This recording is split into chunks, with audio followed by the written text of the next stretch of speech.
கோலி talk Kollywood news. சிவகார்த்திகேயனோட அடுத்த ஜோடி யாரு? மான்கராத்தே படத்துல சிவகார்த்திகேயனுக்கு ஜோடியா ஹன்சிகா நடிப்பாங்கன்னு யாருமே எதிர்பார்க்கல.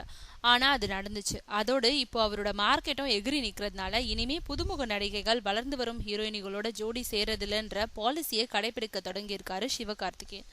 அந்த வகையில விரைவில் வெளிவர இருக்கும் ரஜினி முருகன் படத்துல கீர்த்தி சுரேஷோட ஜோடி போட்டிருக்கும் சிவகார்த்திகேயன் பாக்யராஜ் கண்ணன் இயக்கும் படத்துல தனக்கு ஜோடியா நடிக்க சமந்தா உள்ளிட்ட சில மெகா நடிகைகள் கிட்ட கால் ஷீட் கேட்டுட்டு இருந்தாங்க. ஆனா சமந்தா பிஸியா இருக்கிறதுனால உடனடியா கால் ஷீட் கிடைக்கிறதுக்கான வாய்ப்பே இல்லையா. அதுக்காக அவங்க இறங்கி வரல. அடுத்தபடியா இப்போ விஜயோட புலியில நடிச்சுட்டு அஜித்தோட 56வது படத்துல நடிச்சுட்டு வரும் ஸ்ருதி ஹாசனை புக் பண்ண பேசிக்கிட்டு இருக்காங்க.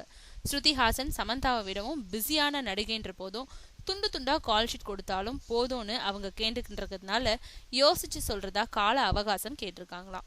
ஆக சிவகார்த்திகேயனுக்கு ஜோடியா ஸ்ருதிஹாசன் நடிக்க நிறைய வாய்ப்பு இருக்கிறதா தெரியுது.